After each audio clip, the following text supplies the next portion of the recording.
Welcome to Educators with Oil. I am your hostess, Ronette Branham, here to offer biblical strategies for effective teaching.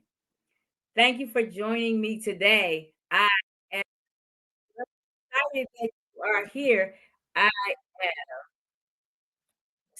I was looking through what it is that teachers need. What are we looking for? What are our concerns I talked about before prior? And now I'm talking about, how we have to look for professional development workshops, and we have to figure out what it is we need to what it is that we need to choose as a workshop, as a professional development. Sorry about that.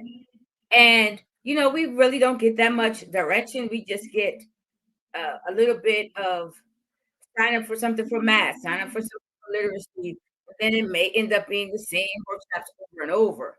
So what I decided to see is how do we choose workshops? How do we come up upon what what it is that we need? Because we actually need a lot. We get to our districts and we talk to our principals and our administrators, and we come up with things, and we say that workshop wasn't productive. That workshop didn't do it for me. What about these type of workshops? So we have to hear an echo. Is that me? Am I on something? Um, am I on somewhere? Oh, I think that's my YouTube.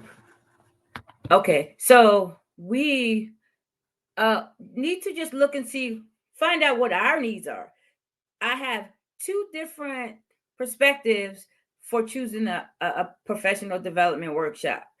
And one is faith with a faith focus, looking for a workshop that has a faith focus. We're Christians. I'm a Christian, promoting biblical strategies and faith-based, faith perspective.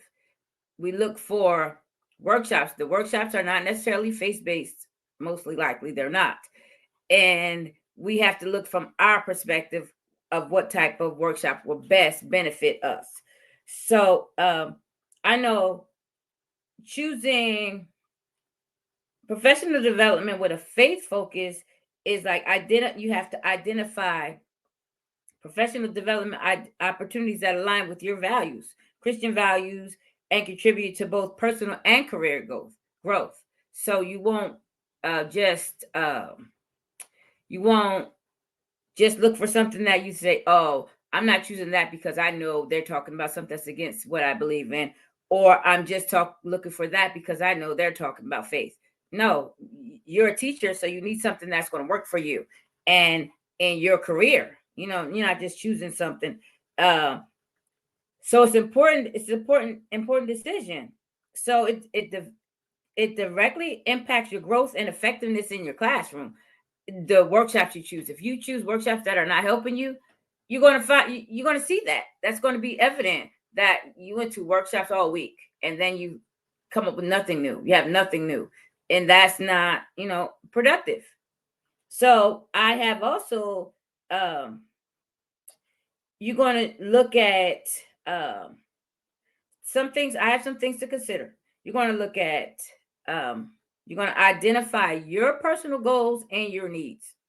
You have to, because why am I choosing math 101 when uh just say it's math 101, psychology 101? Why am I choosing that when I already have that down pack? I understand what I need to do, how I need to teach that, and now I want to move on, and I want my students to be I want to be better equipped to teach my students. So I need to find something new. So I'm going to reflect on my teaching practices and identify areas that I would like to improve, and then consider the specific needs of my students. Because choosing it, considering the needs of my students, I may need to know how to, just say I changed direction. I may need to know how to teach another new demographic. Just say I have all French speaking students, all Spanish speaking students, or uh, students of a different I don't even know, whatever they need. If they need to know, Just say they need SEL. You need to work on social emotional development with your students. Choose something that works, that talks about that you can easily move into. And also I would teach look at uh professional development uh workshops that align with your school's goals and initiatives. So your school has a new math program. The most obvious choice is to choose uh, a workshop that is expounding on that new program, and this is the program that my school has. This is the new framework that my school has. So I would choose a workshop that works for that, that is aligned with that, that it aligns with the goals and the initiatives of our school district, or our school. And this way, it will help us implement the strategies that they are telling us we need to implement. So that is something to look for. Identifying your personal goals and needs, and of your students. Identify workshops that align with the school's goals and initiatives. Then you might choose something that keeps you informed on educational trends. You may know that students, like for instance, me, I didn't do a workshop, but I did a little study on students in Switzerland. I think it was Switzerland. It might have been Finland. Don't ask me why. I don't even know why I said the place, but it was somewhere in Europe. Somewhere in Europe. And it was talking about how the school systems implement rest or play in their day. And so I have done that, and I watch how it works, because I let my students work a little bit hard, right? You grind a little bit, learning phonics, learning reading strategies and things like that. And then they take a break and they play with no work. They say, what can I do? Whatever you want to do, color, draw, go on your computer, learn how to draw something, play a game, go to Starfall, whatever it is that you want to do. You're not watching videos and that kind of stuff, but anything that is acceptable in a school setting that has nothing to do with me giving it, telling you to do. So I have science bins, science little kits where they play with magnets, they do mass, and they have movement. They have a whole a host of things. I have Jenga, I have Magnetiles, I have puzzles. I had puzzles. I don't think I have puzzles now. I had different things that they can do. Flashcards if they want to practice math or something like that. That kind of stuff. So then we play hard. We work hard again, like for math. Work hard, and you finish at a certain time before math. We stop, and I let you play. And that worked for my class last year, and it's working now. And they understand, okay, you have 10 minutes that you're going to play. When it gets down, when I say you have 1 minute left, that's cleanup time. So you really don't have 1 minute. So, you have 1 minute left. Now, that 1 minute you use to clean up. And then when it's clean, when that buzzer goes off, you should be done cleaning. You don't have that much stuff out. So that, if they follow those rules, they know the next day they could do the same thing. But if decide they don't want to clean up and they want to take their time and all that, then they will have to, the next day they won't get it, or the next time of the day. So then you got to consider the different formats. Maybe the formats don't work for you. Maybe they're online, or maybe you need online, and this workshop that you see that you might be interested in, that you have to drive an hour to get there, or it just it might be in a conference forum. It might be a webinar. It might be an online course, or collaborative learning with the community. We have something called PLC every week with our grade level, or with our a group of teachers who have the same thing in common. Like all the dual language teachers, we meet together. It might be all the grade levels meet together. So think about the different formats, and that will help you decide what you should choose. Because I know choosing a PD could be difficult, or it could be mundane. You're like, I'm doing the same thing every time, every year. This is all they offer. Every time you turn around, it's the same literacy, same whatever, same math. I've been doing that math. I'm not going to another math, whatever the program is you had. I'm not going to another Envision workshop. I'm not doing it. We do that, the same ones. And then there might be one that you see and you're like, I want to try to find that, and then you don't find it. It doesn't fit you. It's not in the right time slot, not in the right place. You may not be able to get to it. Then also seek recommendations. Seek recommendations from your peers. Google what you should look for if this is your goal. How do you find? Go to your union. They have a list of workshops that from your state union, from your district union, your county union, that they are offering. You can seek recommendations. Ask colleagues. I went to it last year. I went to a it was a mental health. I'm not sure what you call it. Mental health seminar. It was all day thing, right? I loved it. They had a keynote speaker, but they had a couple speakers, and then they had offered different opportunities, different activities that we did with each speaker. The next year, which was this year, I told my coworkers, and I said, you should go. This was really great. This workshop, and it was helping you to relax and showing you how to relax, showing you that mental health aspect of your job. And so we did that.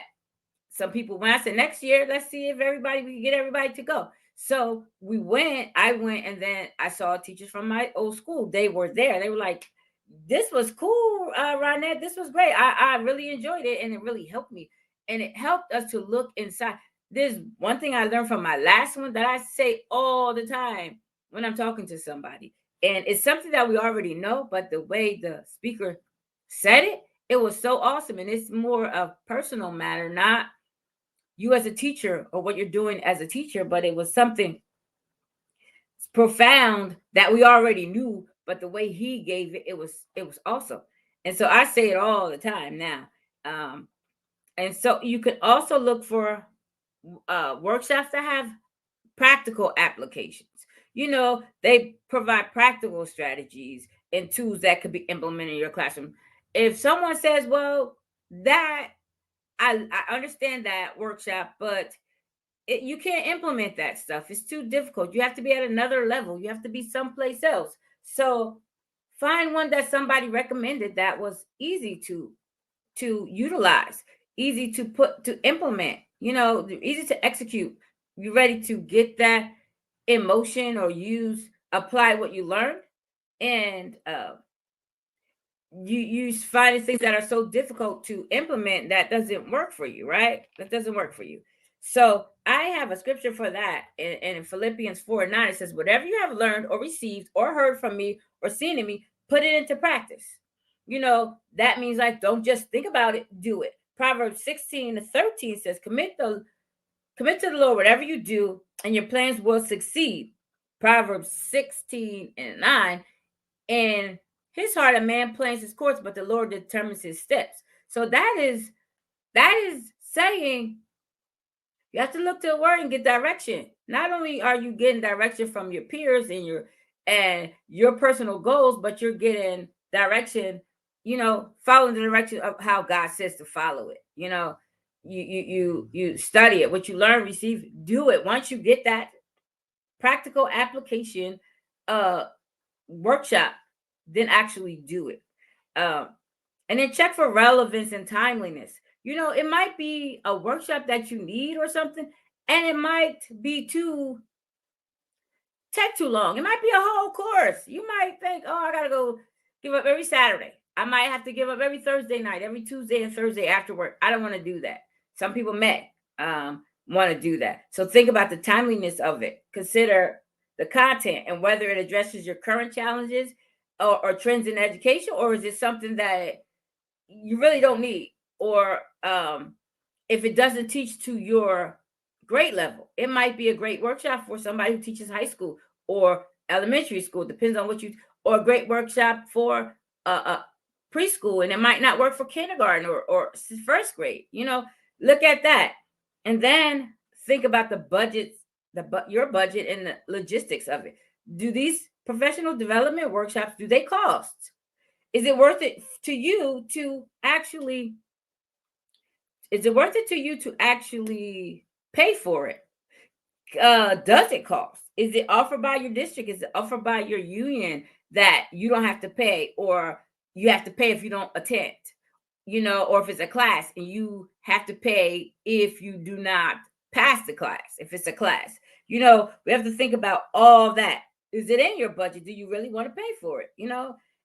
Explore local and online options to make professional development more accessible. Has to be more accessible. Don't try to look for something it's an hour away in the opposite direction of your house. If you're leaving work, then that means you have to drive 2 hours back to home. You don't want to do that.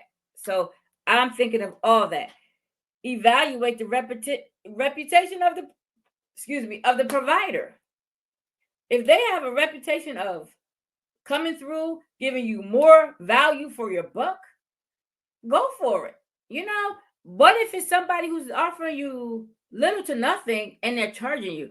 Or you always say I come back with things that I already knew. It's nothing great or profound. I get the same old. Or the last time, like I did with that workshop that I went, it was access. It was about wellness. It was wellness. That's what it was. Wellness workshop. I told somebody, because we didn't even pay for it. I mean, we pay for it with our dues and all that, but I didn't have to come up off any extra money. And it was, if I had to pay for it, it would have been worth a certain amount, to purchase the tickets. They would have had to pay probably less people, but it was great value for whatever our state union paid for it. It was awesome. I don't know how often they do those workshops, but it was worth it. It was worth me driving 40 minutes, 20, 35 minutes, however long I had to drive. It was worth that drive. The last year, it was just 6-7 minutes away from my house. You couldn't beat that either. And then reflect on your previous experiences. So consider the success of the past professional development experiences and identify the elements that were particularly beneficial. What part of the workshops were beneficial to you? So go into the next workshop, that whatever you choose, looking for the same type of come out. I have some people that I work with in another group that they have a guy. He made up a worksheet for you to go into a workshop with. So you come out with what you want. We're trying to take notes and we don't know what to take. We're just writing. But he has particular questions on this sheet, and it's been so you come out with a benefit. What are the actions that they give you? Things like that. What were the points that they made? If there was any, did you catch something else? Different things. I really don't remember what he has on that sheet, but it's something.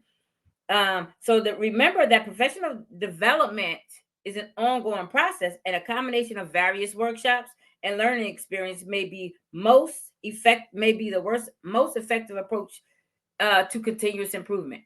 So if you continually go to workshops, you'll continually improve.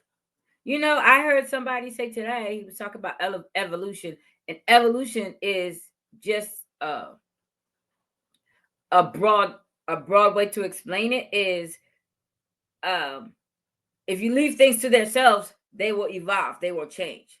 And that doesn't make any sense, because we know that if you leave something to itself and it does nothing, it will stay still. I forgot the law. And so something in motion will stay in motion until you stop it. So you don't evolve, but you develop. And the only way you develop is you continually experience things. You continually go to workshops. You continually learn. So just continual improvement is what we're looking for. So engaging in reflective practices also. You have to engage and reflect on what we learn. If we learn something during that workshop, we will learn something this school year. We learned something this year, even on our breaks or whatever. We learned it, reflect and see, what did I learn? How can I utilize this? How can I use this? So also just think there's different types now. That's how you choose what you choose.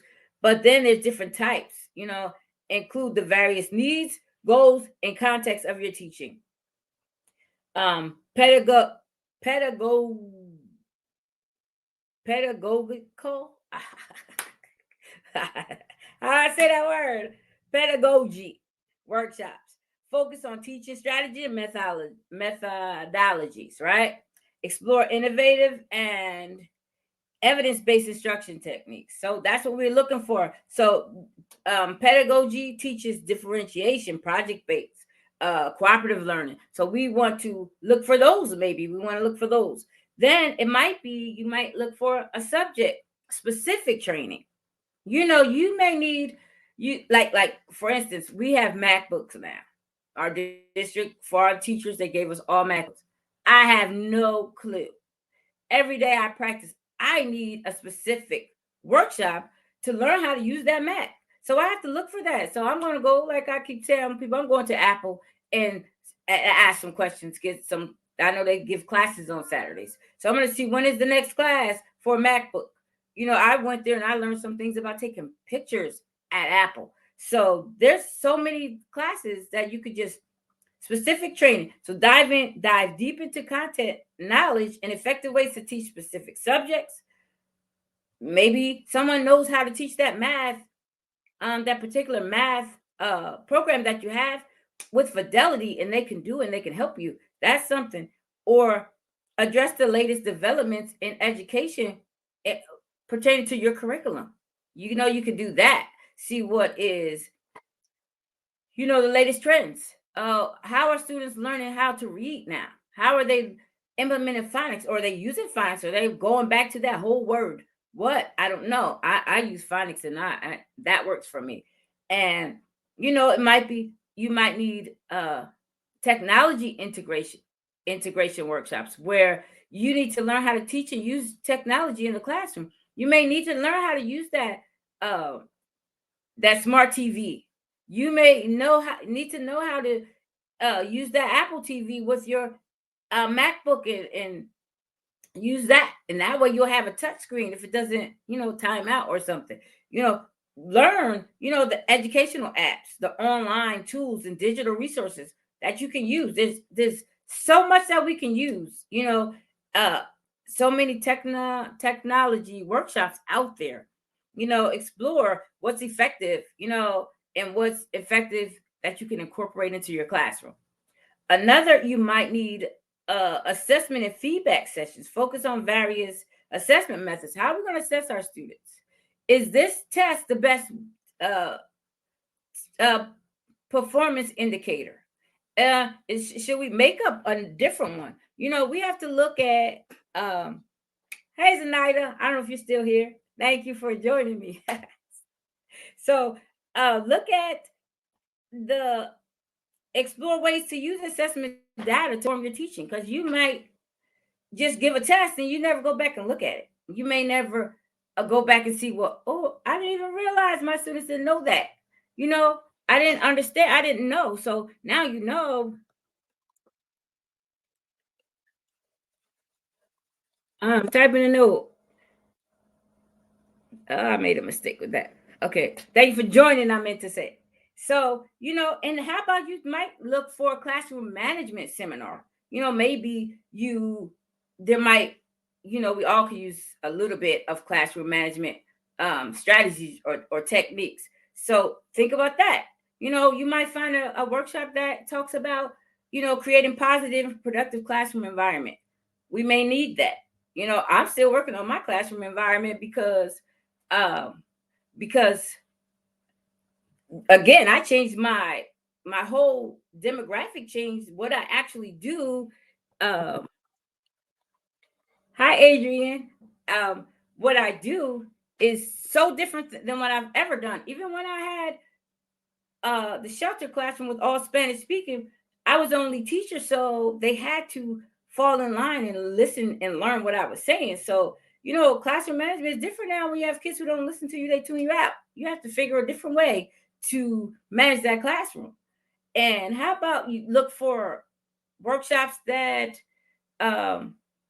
about cultural competence or diversity training. We could all, I don't know about you, but I have had conversations where I went back and say, oh man, I shouldn't have said that. Why did I say that? Did that sound racist? I don't whether it sound racist or not, or was I sensitive to somebody's beliefs, or was I sensitive to somebody's culture, or the way somebody teaches, or where they come from.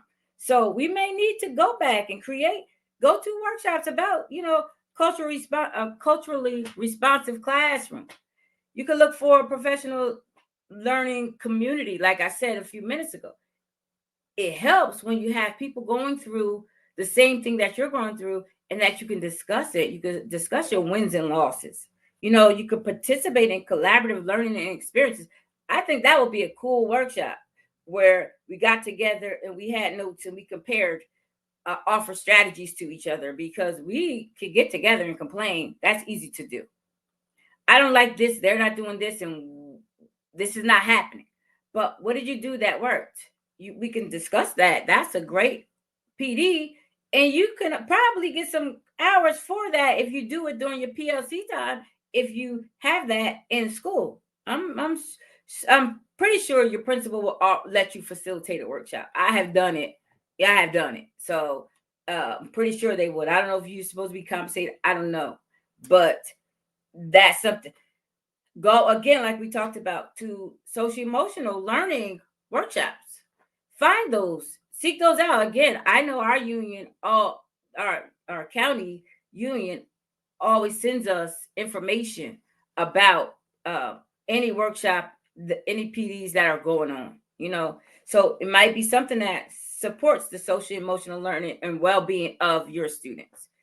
And then also, how about, we all have, I don't know about you. I don't know, maybe you're in a perfect district, but we all have special education needs in our classroom.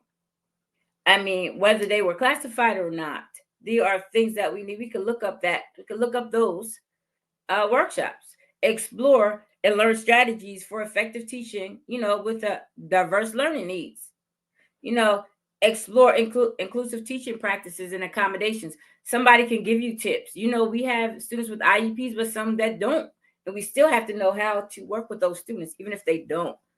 We can look up research-based workshops, parent and community engagement workshops. There's so many mindful and well-being workshops. That's what I was talking about. That mindfulness and well-being seminar, that whole day that I went twice and I loved it. That helped me so much. It helped me just regroup and learn about me so I can go back in the classroom refresh. So just when choosing professional development sessions, it's important for teachers to consider their specific needs, the needs of their students, overall goals of your school and district. A well-rounded approach that combines different types of sessions can contribute to a teacher's professional growth, and effectiveness in the classroom. So just think about being well-rounded.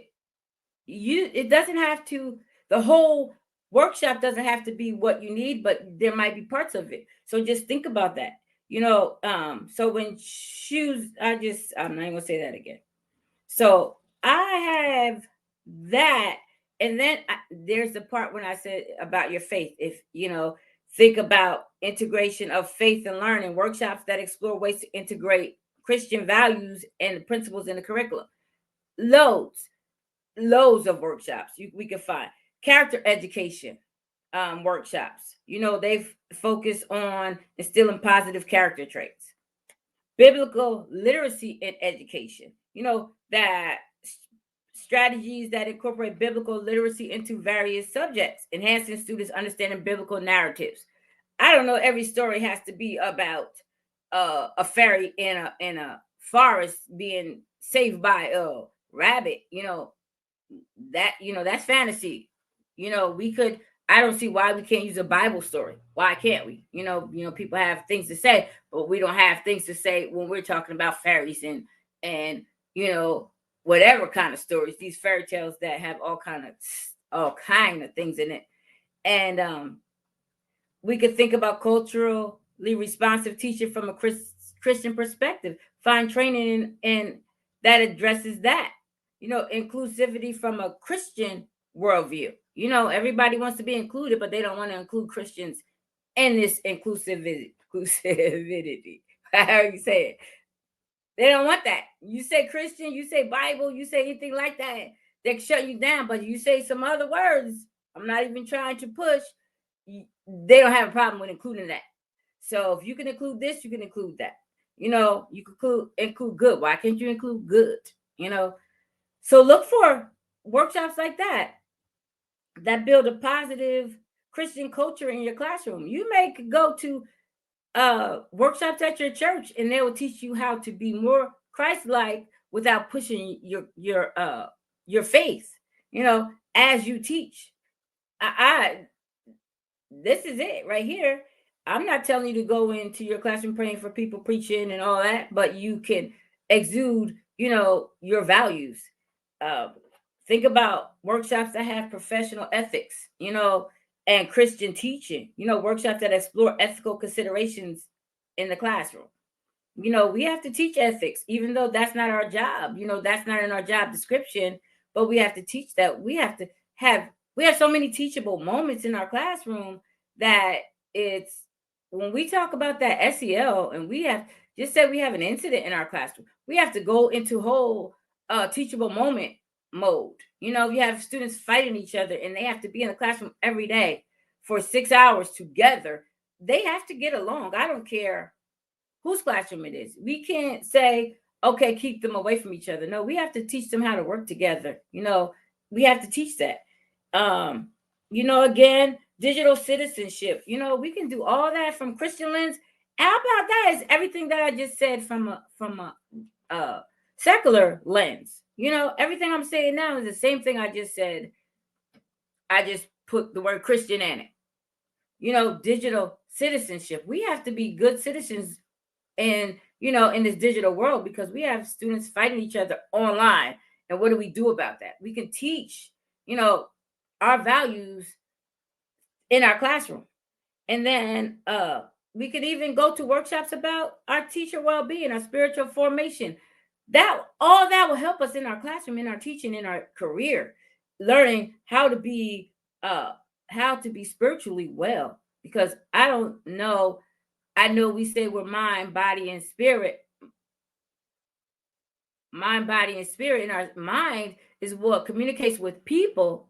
Our spirit is what communicates with God, and our bodies, what everybody sees. So you can't see that mind and spirit, but we have to be well balanced. We have to think about our well-being in all three of those aspects, and we will be more effective teaching. Then we have to also find workshops that are about biblical worldview in education.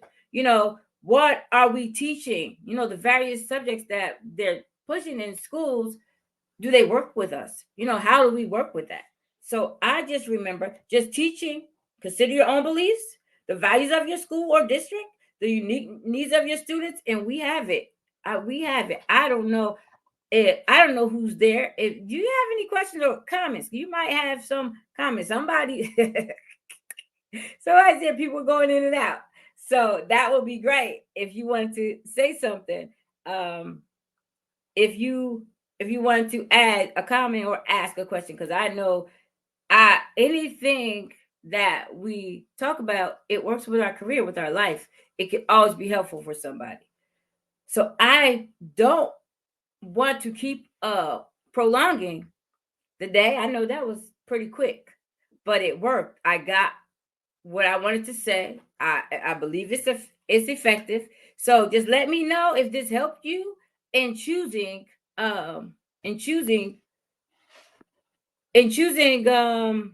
what kind of workshops, professional development workshops you choose, because we are inundated with a lot of workshops. We don't know what to choose.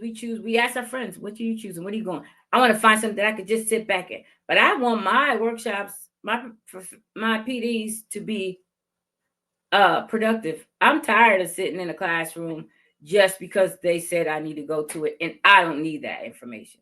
I already have it. I want to be productive. I want every workshop that I go to help me. So with that said, I just want to thank you for joining.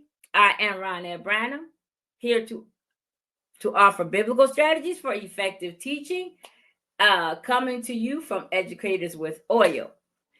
Do you agree? I agree too, Zenaida.